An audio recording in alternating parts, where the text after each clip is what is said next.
आप यहाँ पे देख रहे होगे हम लोग आज डिस्कस करेंगे haloalkanes and haloarenes. ठीक है, तो देखो जब भी हम ट्वेल्थ में आते हैं ना, तो ट्वेल्थ में आने के बाद हमें ऑर्गेनिक की जो शुरुआत होती है यहीं से होता है। ठीक है, haloalkanes and haloarenes. ठीक है, तो this video will be purpose only for revision purpose. ठीक है, अगर आप पहले से पढ़ के आए हो तो आपका रिवीजन जो है 1-2 घंटे में बहुत अच्छे से हो जाएगा। ठीक है, साथ में। ठीक है, तो हम लोग इसे रिवीजन को शुरू करते हैं। ठीक है, इसमें देखो जब आप चैप्टर को पलटोगे ना और जैसे ही चैप्टर में आओगे तो आपको ये 8 भाग में डिवाइड मिलेगा। ठीक है, नॉमेनक्लेचर, आयुपेक नॉमेनक्लेचर। ठीक है, उसके जस्ट बाद जो जो चीज़ें हैं वो सब मिलेंगे। ठीक है, तो हम लोग इस वीडियो को 4 पार्ट में डिवाइड करेंगे और इसे बहुत अच्छे से देखेंगे कि इसे हम लोग किस तरह से रिवीजन के पर्पज़ से यूज कर सकते हैं। ठीक है, और बाकी चीज़ें भी हम लोग सीखेंगे। ठीक है, तो आई होप कि आप यहाँ तक चीज़ों को समझ गए होंगे। ठीक है, तो हमें देखना है रिवीजन के पर्पज़ से। ठीक है, चलो स्टार्ट करते हैं। देखो सबसे पहले हम लोग देखते हैं इसके क्लासिफिकेशंस को। ठीक है, तो जब हम इसके क्लासिफिकेशंस को देखते हैं, ठीक है, यहाँ पे देखो दिस इज द क्लासिफिकेशंस।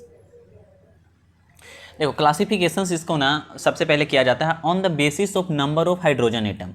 जो हाइड्रोजन एटम है, ठीक है, वो किसके के बेसिस पे किया जाता है? हेलोजन एटम के बेसिस पे। ठीक है, जैसे आप यहाँ पे देख रहे होगे स्क्रीन पे, जैसे मोनोहेल्केन्स। ठीक है, अगर एक हाइलोजन ग्रुप लगाया गया है, सबसे पहले कि आपको पता होना चाहिए कि हाइलोजन ग्रुप किसे बोलते हैं। ठीक है, तो देखो जो होते हैं ना fluorine, chlorine, bromine, iodine, this is the halogen group. ठीक है, this is the halogen group. ठीक है, अब आपको हैलोजन ग्रुप तो पता चल गया।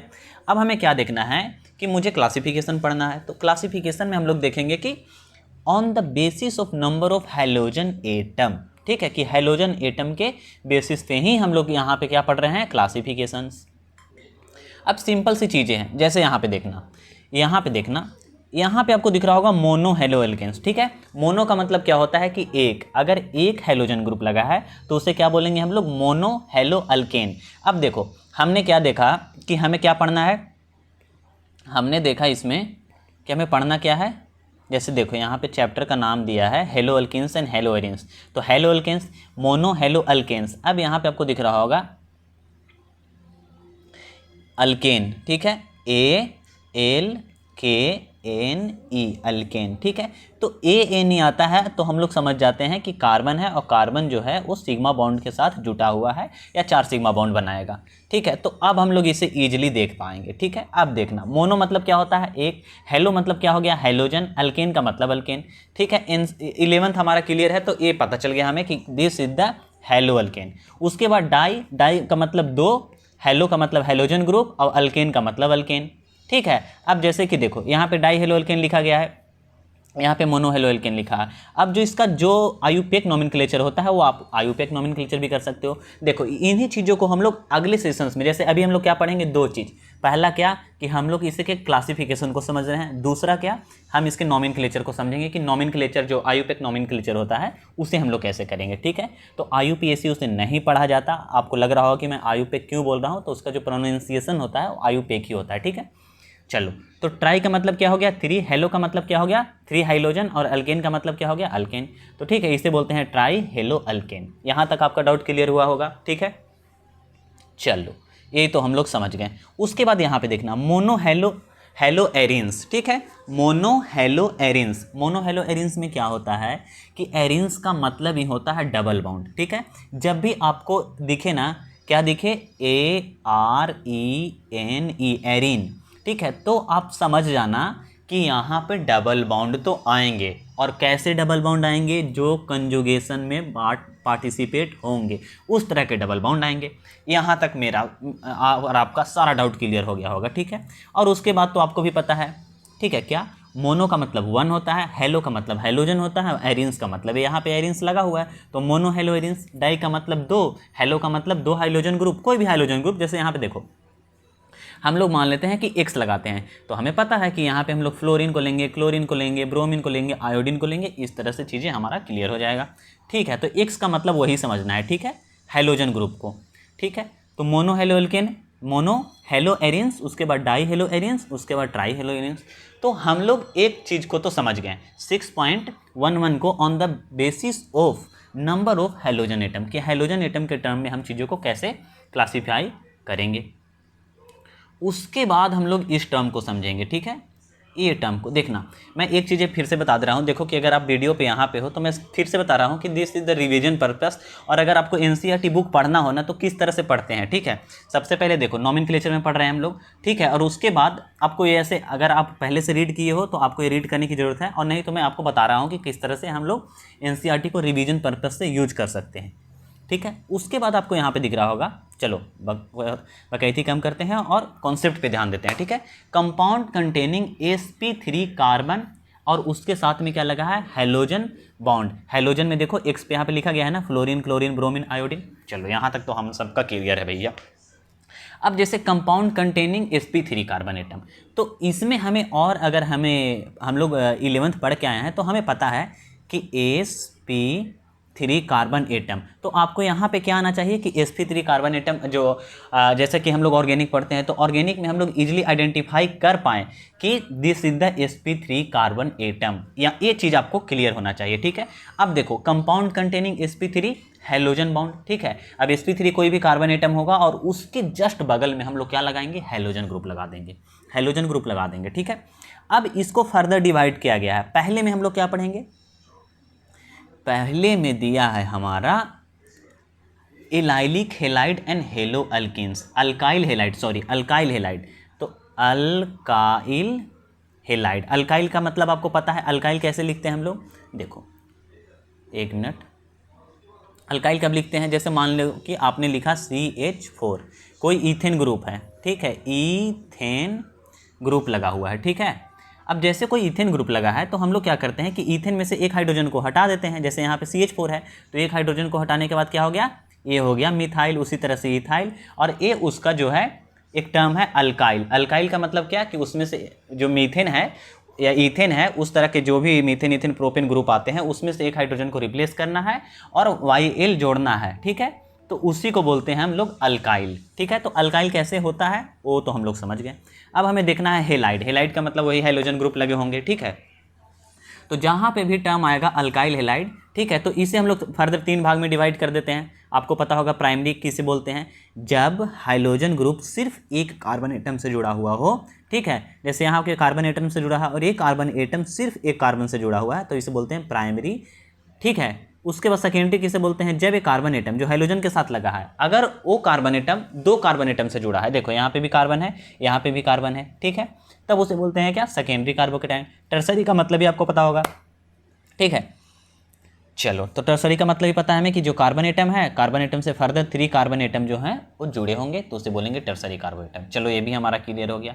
अब इसे ध्यान से देखना कि एलाइलिक हेलाइड क्या है। देखो ये सब टर्म भले छोटे छोटे टर्म हैं, लेकिन जब ये क्वेश्चंस में आएंगे ना कि ये this is the allylic carbocation, तो आप चीज़ों को वहाँ पे आपको क्लिक करना होगा कि हाँ हमने आईयूपीएक नोमेनक्लेचर में देखा है कि दिस इज द एलाइलिक, ठीक है, हेलाइड या बेंजाइलिक हेलाइड, तो आप चीज़ों को रिलेट कर पाओगे और आपसे क्वेश्चंस कोई भी नहीं छूटेंगे, ठीक है। चलो तो अब हम लोग आगे देखते हैं कि इसमें क्या करना है हमें। अब हम देखते हैं एक टर्म आया है एलाइलिक हेलाइड। तो एलाइलिक हेलाइड को हम लोग कैसे पहचानेंगे, सबसे पहली बात कि हम लोग क्या पढ़ रहे हैं, sp3 कार्बन के साथ लगा रहेगा हाइड्रोजन ग्रुप। चलो ठीक है, इतना तो हम लोग समझ गए। तो कार्बन कार्बन डबल बॉन्ड के जस्ट बगल वाले कार्बन में, ठीक है, कार्बन कार्बन डबल बॉन्ड के जस्ट बगल वाले कार्बन में हाइड्रोजन ग्रुप लगा रहेगा, जिससे हम लोग बोलते हैं एलाइलिक कार्बन। आपको स्क्रीन पे दिख रहा होगा, this is the allylic carbon. कब, जब कार्बन कार्बन डबल बॉन्ड हो, ठीक है, और उसके जस्ट जो कार्बन है उसमें लगा होगा हाइड्रोजन ग्रुप, ठीक है। अब यहाँ पे देखो, बस आपको एक टर्म याद रखना है कि कार्बन कार्बन डबल बॉन्ड, और हम लोग sp3 में ही पढ़ रहे हैं, ठीक है। sp3 कार्बन के साथ ही जब हाइड्रोजन ग्रुप लगा रहेगा तो उसे हम उस टर्म को हम लोग क्या नाम देंगे, एलाइलिक हेलाइड, ठीक है। जैसे देखो पेड़ होता है ना एक, आप इस तरह से इमेजिन कर सकते हो कि जैसे एक पेड़ है, ठीक है, यहाँ पे मैं एक पेड़ बनाता हूँ, ठीक है, ये रहा पेड़ हमारा, ठीक है, ये इसकी शाखाएं निकली हुई है इस तरह से, ठीक है, चाहे मान लो इस तरह से पूरी लंबी लंबी शाखाएं इसकी निकली है। तो ये पेड़ का जो तना होता है इसे हम लोग बोलते हैं ना कि ये शाखा जो है, ये मोटा साइज का शाखा, उसे हम लोग क्या बोलते हैं, तना बोलते हैं। उसके बाद ये पत्ती निकले रहते हैं, उसके बाद फल उल आता है। उसी तरह से इस टर्म को, जैसे अगर मान लो कि इस टर्म को इस तरह से लिखा गया, आपको लग रहा हो ना कि ये एलाइलिक हेलाइड है क्या भाई, है क्या, तो हमें कुछ नहीं जानना है, बस हमें इतना जानना है कि ये एक नाम है, इस आइडेंटिफिकेशन है। जैसे आपका नाम मोहन है, सोहन है, राहुल है, उसी तरह से सेम चीज़ें यहाँ पे लागू होती हैं कि इसका नाम है। अगर इस तरह से कार्बन स्ट्रक्चर पृथ्वी पे या कहीं भी हम लोग बनाते हैं तो इस तरह के स्ट्रक्चर को एक नाम देंगे, उस नाम को क्या बोलेंगे? Allylic carbon. बस इतना ही सिंपल सा चीज़ है, ठीक है। एक तरह का नाम है जिसको आपको थोड़े से दिमाग में रखना है। चलो हम लोग ये भी समझ गए। अब हम लोग क्या समझेंगे? Benzylic halide. सबसे पहली बात कि बेंजाइलिक आपको समझ में आएगा कि अच्छा बेंजीन का रिंग जैसा कुछ होगा, ठीक है। सेम वही चीज़ें हैं, ठीक है, बेंजीन का रिंग जैसा ही कुछ होने वाला है, ठीक है। चलो यहाँ पे देखते हैं हम लोग अब कि क्या है यहाँ पे मांजरा, ठीक है। तो देखो सबसे पहले क्या है? बेंजीन लगा रहेगा, और बेंजीन लगा है, बेंजीन के जस्ट वाले कार्बन पे देखो हाइड्रोजन ग्रुप लगा है। अब इस हाइड्रोजन ग्रुप को आप देखोगे तो आपको क्या लगेगा? This is the sp3 carbon atom, ठीक है। तो जहाँ पे भी अगर आपको डाउट आए कि एलाइलिक किसे बोलते हैं, बेंजाइलिक किसे बोलते हैं, तो वहाँ पे एक चीज़ को याद रखना कि sp3 कार्बन एटम होना चाहिए, ठीक है। तो उसे हम लोग क्या बोलते हैं? बेंजाइलिक हेलाइड, ठीक है। ये भी हमारा क्लियर हो गया। अब यहाँ पे आप फर्दर कर सकते हो, जैसे कि आपको टर्सरी बनाना हो, सेकेंडरी बनाना हो, तो आप क्या करोगे? हमें पता है कि कार्बन के साथ क्या होना चाहिए। अगर दो ठो अगर कार्बन को हम लोग और ऐड कर देते हैं इस तरह से कार्बन के साथ, तो उससे बोलते हैं सेकेंडरी, टर्सरी। तो ये आपका कॉन्सेप्ट क्लियर होगा। चलो अब हम लोग आगे देखते हैं कि अब हमें आगे किस चीज़ को ध्यान में रखना है। एक फिर नया टर्म आता है, ठीक है, कंपाउंड कंटेनिंग sp2 कार्बन के साथ क्या लगा रहेगा? हैलोजन ग्रुप, ठीक है। तो कंपाउंड कंटेनिंग sp3ch, ठीक, एक्स का मतलब क्या हो गया? हैलोजन ग्रुप बॉन्ड, ठीक है। तो हम लोग sp3 को निपटा चुके हैं। अब हम लोग क्या देख रहे हैं कि sp2 में अगर उस तरह के कुछ कार्बन लगे होंगे तो उसका जो नाम है उसे हम कैसे जानेंगे कि उसका नाम क्या देंगे, ठीक है। तो हम लोग इसे देखते हैं। चलो उसी तरह से है, बस क्या ध्यान में आपको रखना है कि sp2 होना चाहिए, ठीक है। जैसे देखो तो विनाइलिक हेलाइड, आप जब भी क्वेश्चंस करोगे ना नीट जेई का, या आपका जो सीबीएसई बोर्ड हो या अदर स्टेट बोर्ड हो, ठीक है, तो आपको एक चीज़ तो एकदम ध्यान में रखना है क्या, ठीक है। ये जो इसका जो क्लासिफिकेशन है उस चीज़ को बहुत ज़्यादा इंपॉर्टेंट है, ठीक है। अगर आप गलती से बीएससी एमएससी में गए ना, तब तो आपको बीएससी में तो आपको भर भर के मिलेंगे, उस क्वेश्चन से आते हैं इस तरह से विनाइलिक हेलाइड। चाहे आप नीट का क्वेश्चन देखोगे ना और जेई का, तो उसमें भर भर का क्वेश्चन है कि विनाइलिक पोजीशन है, एराइलिक पोजीशन है, और आपको पता ही नहीं है कि ये कौन सा पोजीशन होता है। तो इस तरह की चीज़ें आपके साथ ना हो, इसके लिए ये चीज़ें आपको समझना बहुत ज़रूरी है, ठीक है। कभी कभी कुछ बोलते हैं ना कि मुझे केमिस्ट्री समझ में नहीं आता है, तो कम से कम जो चीज़ें सच में रिकॉल करने वाली है उससे तो हमें रिकॉल रखना ही होगा, ठीक है। तो अब हमें इसमें देखेंगे कि sp2 कार्बन है और उसका हम लोग क्या कर रहे हैं? क्लासिफिकेशंस कर रहे हैं। चलो ठीक है, तो सबसे पहले क्या करना है? sp2 कार्बन को देखना है। तो sp2 कार्बन कब होता है? जब डबल बॉन्ड हो। तो कार्बन कार्बन डबल बॉन्ड के जस्ट बगल में अगर कोई हाइड्रोजन ग्रुप लगेगा तभी ना sp2 कार्बन होगा, ठीक है। तो इसमें कुछ तो रटने वाली चीज़ें ही नहीं है, ठीक है, जस्ट क्लासिफिकेशन है। तो जैसे ही वहाँ पे हम लोग हाइड्रोजन ग्रुप को लगाएंगे तो this hydrogen group is called to vinylic halide, ठीक है। there are the compounds in which the halogen atom is bonded to the sp2 hybrid carbon atom of carbon carbon double bond, ठीक है। तो आपका ये कॉन्सेप्ट भी clear हुआ होगा। अब एक टर्म और आता है क्या? एराइल हेलाइड, ठीक है, एराइल हेलाइड, ठीक है। इस टर्म को भी आपको क्या करना है? थोड़ा सा रिकॉल करके रखना है कि ये एराइलिक हेलाइड है क्या। तो एराइल हेलाइड कब आएगा? जब बेंजीन रिंग के साथ, ठीक है, डायरेक्टली अगर कोई हाइड्रोजन ग्रुप लगेगा तब हम लोग उसे क्या बोलेंगे? तब हम उसे बोलेंगे एराइल हेलाइड, ठीक है। तो आई होप कि आप जो 12th क्लास का था क्लासिफिकेशन, उस पूरे क्लासिफिकेशन को रिवीजन कर चुके होंगे, ठीक है। अब हम लोग थोड़ा सा देखेंगे इसके नॉमेनक्लेचर को, ठीक है, क्योंकि नॉमेनक्लेचर भी चीज़ें आप 11th में बहुत अच्छे से डिटेल में पढ़ के आए होंगे। आई होप मैं इतना उम्मीद कर सकता हूं, और हम इस वीडियो को सिर्फ रिवीजन पर्पज से यूज कर रहे हैं, ठीक है।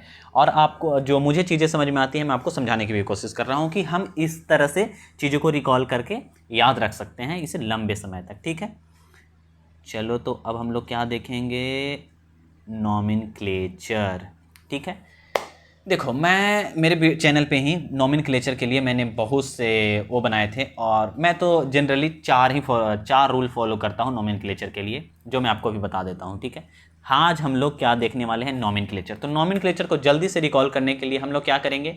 सबसे पहले हमें क्या पता होता है कि आइडेंटिफाई द पेरेंट चेन, ठीक है, पेरेंट चेन।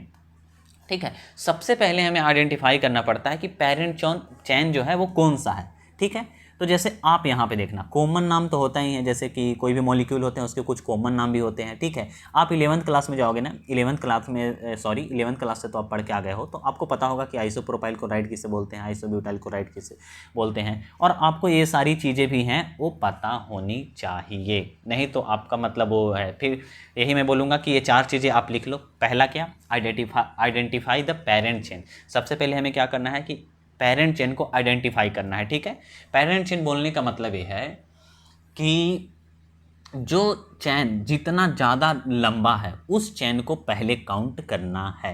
ठीक है, अब जैसे देखो यहाँ पे एग्जांपल है, हम लोग एग्जांपल को करते जाएंगे। ठीक है, जैसे काउंट करना है, उसके बाद क्या है, identify and name the substituent. ठीक है, फिर हमें क्या करना है कि जो सब्स्टिट्यूएंट लगा है उस सब्स्टिट्यूएंट को भी आइडेंटिफाई करना है। उसके बाद क्या करना है तीसरे में, ठीक है, लिख लेना, ये 4 चीज़ें ही यूज होगी और पूरा आयुपेक नोमेनक्लेचर में आप कभी भी मिस्टेक नहीं करोगे। ठीक है, कभी भी मिस्टेक नहीं करोगे। ठीक है, तो तीसरा मैं बताने जा रहा हूँ, number the parent chain and assign a locate to each substituent. ठीक है, अब चौथे में जो मैं बता रहा हूँ, अरेंज द सब्स्टिट्यूएंट अल्फ़ाबेटिकली। ठीक है, बस यही 4 चीज़ें थी और यही 4 चीज़ें करके मैंने सारा क्वेश्चंस कर देने वाला हूँ। ठीक है, ठीक है, तो पेरेंट चेन को हम लोग वो करते हैं। ठीक है, तो काउंटिंग किधर से करेंगे, सब्स्टिट्यूएंट ग्रुप Br लगा है तो 1 कार्बन। ठीक है, 1 कार्बन 2 कार्बन 3 कार्बन, तो 1 पे क्या है ब्रोमो, तो 1 ब्रोमो। ठीक है, अब 1 ब्रोमो क्यों लिए, तो आपको फिर से मैं बता दूं कि चौथे में हमने क्या पढ़ा, अल्फ़ाबेटिकल ऑर्डर, तो 1 ब्रोमीन प्रोपेन, कार्बन कितना था, हो गया हमारा सॉल्व। चलो एक सोल्व हो गया। उसके बाद इसको देखो। ठीक है, चलो अब हमें उसको काउंट करना है, क्या बोलते हैं, कार्बन चेन को, तो 1 कार्बन। ठीक है, 1 कार्बन 2 कार्बन 3 कार्बन। आपको लगेगा कि यहाँ से क्यों नहीं करेंगे भाई, मुझे कार्बन चेन को सबसे पहले पेरेंट चेन को काउंट करना है, उसके बाद सब्स्टिट्यूएंट को देखना है। सब्स्टिट्यूएंट कितने पे है, 2 पे, तो 2 क्लोरो।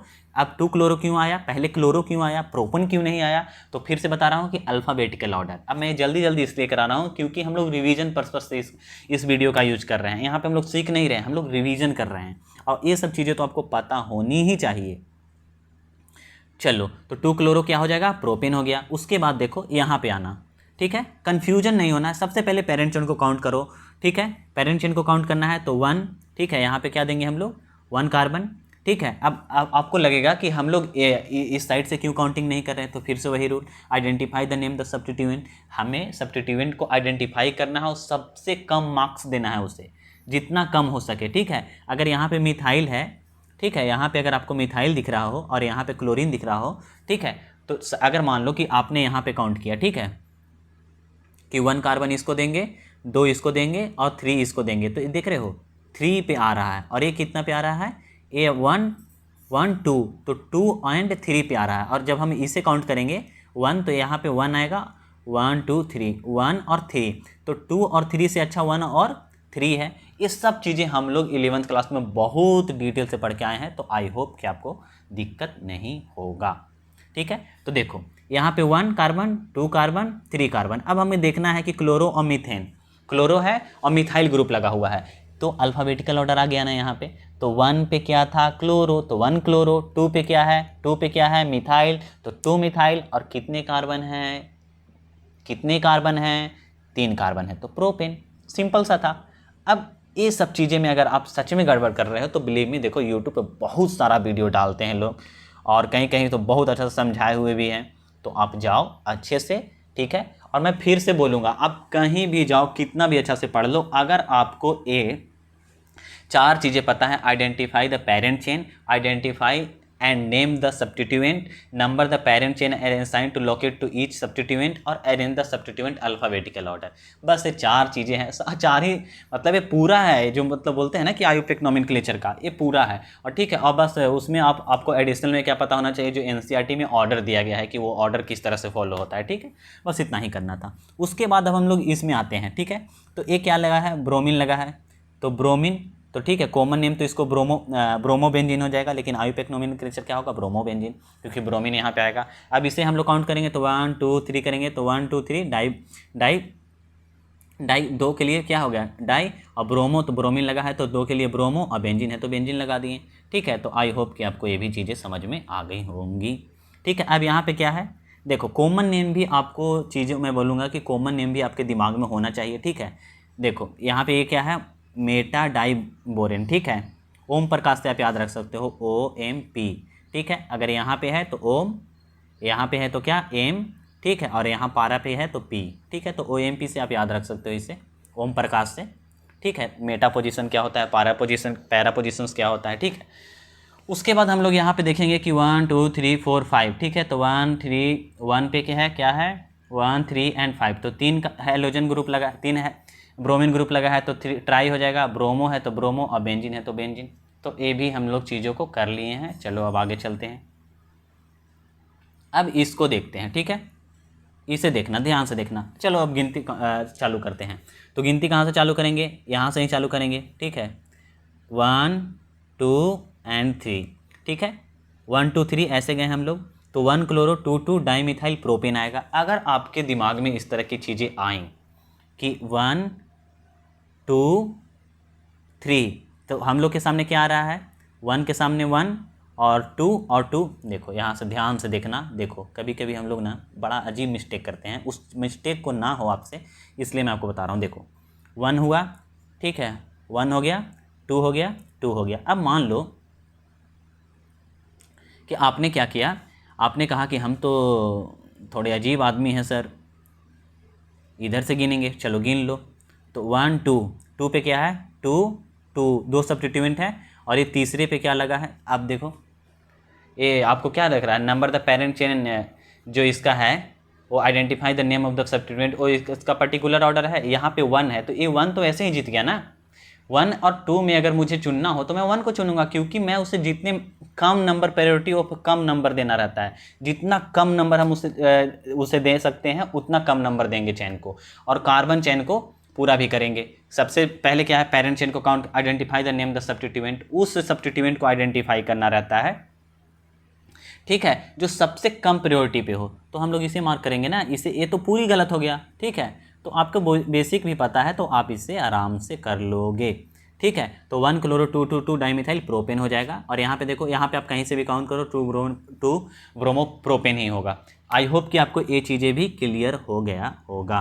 ठीक है, तो 1 page 2 page and this is the 3 page and this is the 4 page, this is the 3, okay 4, ये 4 पेज है ना, हाँ ये है हमारा 4 पेज का मामला। इसमें देखते हैं कि हमें क्या क्या चीज़ें करनी है। ठीक है, चलो यहाँ पे आपको थोड़ा समझ आने वाला है। ठीक है, कि इसका जो आयुपेक नोमेनक्लेचर है इस तरह से कैसे करेंगे। ठीक है, तो chain and vicinal halide of the वीक डेसी dihalides when the halogen atom are present on the adjacent carbon atom in common name system. Gem dihalides are the name as alkylidine halides, and weak dihalides are named as alkaline dihalide. In IUPAC system they are named as dihaloalkanes. ठीक है, तो यही चीज़ें थी जो हम लोग common name में यूज करते हैं। ठीक है, अगर आपका मेमोरी बहुत अच्छा है तो आप बस यहाँ पे ये कर सकते हो कि आपको इसका कॉमन नेम देखना होता है। ठीक है, अब जैसे देखो हमें तो पता है कि आयुपेक नोमेनक्लेचर, अब आयुपेक नोमेनक्लेचर पता है तो हम क्या करेंगे, आयुपेक नोमेनक्लेचर पता है तो क्या करेंगे हम लोग, हाँ हमें पता है, एक मिनट, हमें पता है कि यहाँ पे हम लोग क्या कर सकते हैं। देखो आयुपेक नोमेनक्लेचर करना है हमें। ठीक है, तो हम लोग इस आयुपेक नोमेनक्लेचर को सबसे पहले करते हैं। ठीक है, देखो अब जैसे कार्बन गिनेंगे तो हमें पता है कि 1, यहाँ पे क्या करेंगे 1, उसके बाद करेंगे 2, तो 1 पे कितने क्लोरीन लगे हैं, 2 क्लोरीन, तो 1 1 और डाई आएगा क्योंकि 2 लगे हैं। क्लोरो क्यों आया ये भी पता है मुझे अल्फ़ाबेटिकल ऑर्डर से, और इथेन है क्योंकि 2 कार्बन एटम लगे हैं, तो 1 1 इतना हो गया। और कॉमन नेम आपको रिकॉल करना होगा, अगर आपका मेमोरी शार्प है तो आप इसे इथिलीन डाइक्लोराइड बोल सकते हो या जेम डाई हेलाइड भी बोल सकते हो। ठीक है, उसी तरह से इसका अगर कॉमन नेम की बात की जाए तो इथिलीन डाइक्लोराइड भी बोल सकते हैं इसे, और आयुपेक नोमेनक्लेचर में तो आप मास्टर हो चुके हो अभी तक। ठीक है, तो 1 2 डाइक्लोरोमीथेन हो जाएगा। ठीक है, उसके बाद ये सारणी है हमारे पास। ठीक है, इस सारणी को हमें देख लेना है अच्छे से, ठीक है, ताकि हम इसे भी अच्छे से चीज़ों को समझ पाएँ, ठीक है। तो बाकी यही चीज़ें हैं, देखो यहाँ पे कुछ नहीं किया गया है, ठीक है ना। This and common name and IUPAC nomenclature, तो मैं तो यही बोलूँगा आपको, ठीक है, फुल्ली। अब देखो जैसे यहाँ पे चीज़ें आने लगी ना, एलाइलिक ब्रोमाइड, विनाइलिक क्लोराइड, ठीक है, बेंजाइल, मिथिलीन, ठीक है। तो इसमें क्या करना है आपको कि एक क्वेश्चंस जो है, आपको आंसर तो दिख ही रहा होगा, तो आप इसे ईमानदारी के साथ इसका IUPAC नोमेनक्लेचर करो और इसके जो कुछ कॉमन नेम है उसे आपको रिकॉल करना होगा। इसमें मतलब मैं कुछ भी नहीं कर सकता, ठीक है, आपको चीज़ें वही करने पड़ेंगे, याद ही करने पड़ेंगे, ठीक है। कॉमन नेम है और कॉमन नेम को भी मतलब उसी तरह से याद किया जाता है, जैसे ब्रोमोफॉर्म है, ठीक है, क्लोरोफॉर्म, इसको क्या बोलते हैं हम लोग, ये बहुत इंपॉर्टेंट है, ठीक है, आगे जाके आपको पढ़ना भी होगा।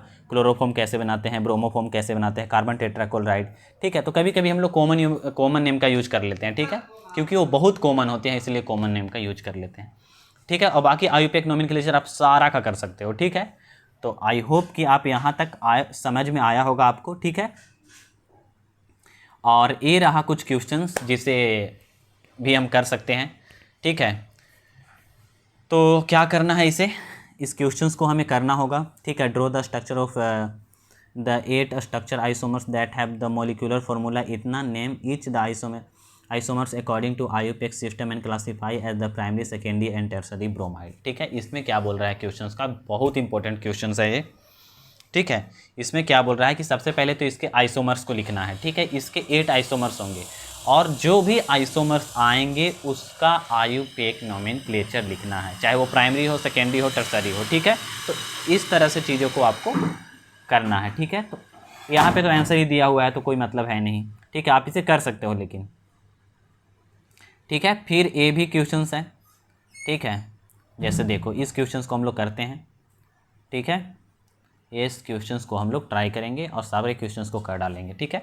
देखो वो जो यहाँ पे है ना, इस क्वेश्चंस को भी बहुत आप इजी से कर लोगे, ठीक है, अगर आपको कॉन्सेप्ट पता हो, ठीक है। आइसोमर्स निकालने के लिए हम लोग 11th क्लास में सीख ही चुके हैं, तो आइसोमर्स निकालो और फटाफट से काउंट कर दो, ठीक है। चलो अब इसे करते हैं, ठीक है। Right the IUPAC names of the flowing, ठीक है। देखना सबसे पहले तो हमें देखना है कि ब्रोमीन, ठीक है, और डबल बॉन्ड में हम लोग चूज किसे करेंगे, तो हमें पता है कि हम तो क्या करेंगे, डबल बॉन्ड को चूज करेंगे। तो क्या होगा, 1 कार्बन 2 3 एंड 4, तो 4 पे क्या आएगा, ब्रोमो, तो 4 ब्रोमो और पेंट, और 2 पे क्या आया, डबल बॉन्ड आया। तो पहला का आंसर हो गया, ए रहा हमारा पहला का आंसर, ठीक है, ये रहा हमारा पहला का आंसर, 4 ब्रोमो पेंटेन 2 Na। उसके बाद फिर से हमें यहाँ पे वो मिल गया, तो सेम ही प्रोसेस होगा, ठीक है। क्या हमें करना होगा कि जैसे देखो यहाँ पे दूसरे क्वेश्चंस में हमें क्या है कि 1 कार्बन, यहाँ पे जैसे क्या लगा है 1, अगर हम लोग इस कार्बन को काउंट करें तो देखो 1 कार्बन 2 एंड 3, ठीक है।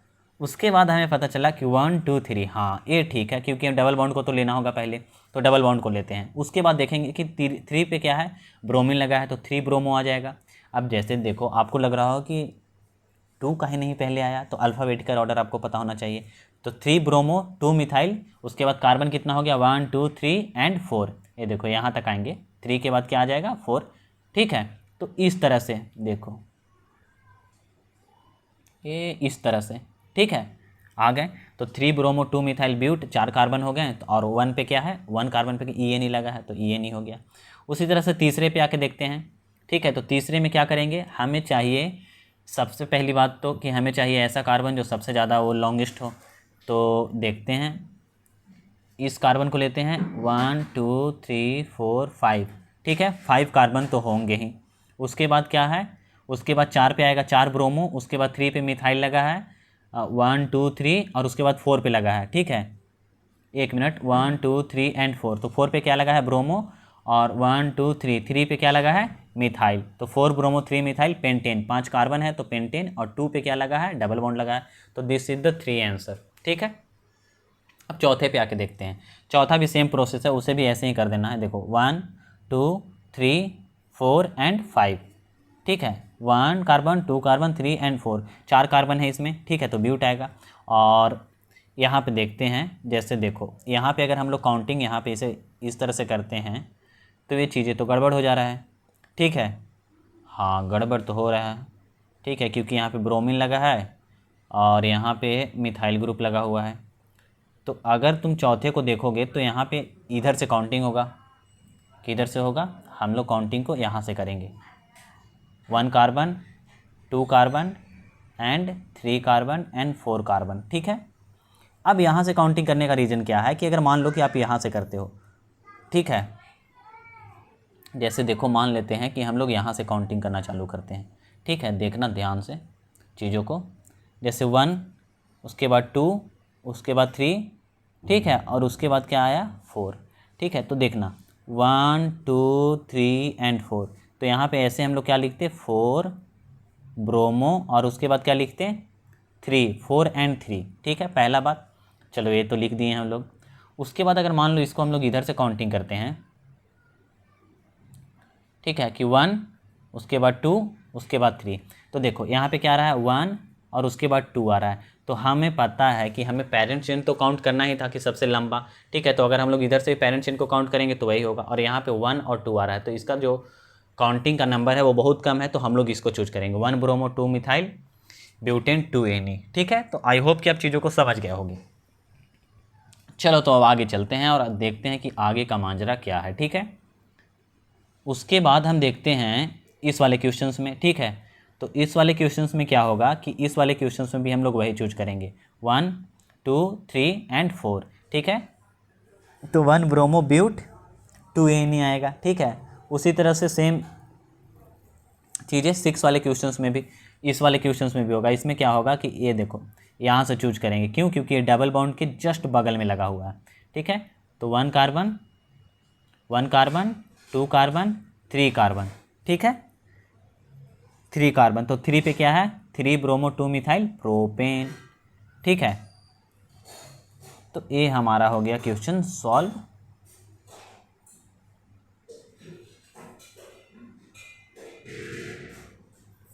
और उसके बाद ये और क्वेश्चंस है कुछ जिसे हमें करना होगा, ठीक है, right the structure of the flowing compound, ठीक है। इसमें हमें करना होगा कुछ क्वेश्चंस हैं, तो इस क्वेश्चंस को हम लोग अगले सेशंस में करेंगे। उसके बाद हम लोग पढ़ेंगे nature of carbon and hydrogen bond को, ठीक है। तो मिलते हैं अगले सेशंस में, ठीक है, और अच्छे से इस चीज़ को रिवीजन करने के लिए, ठीक है। तो thank you so much watching for this.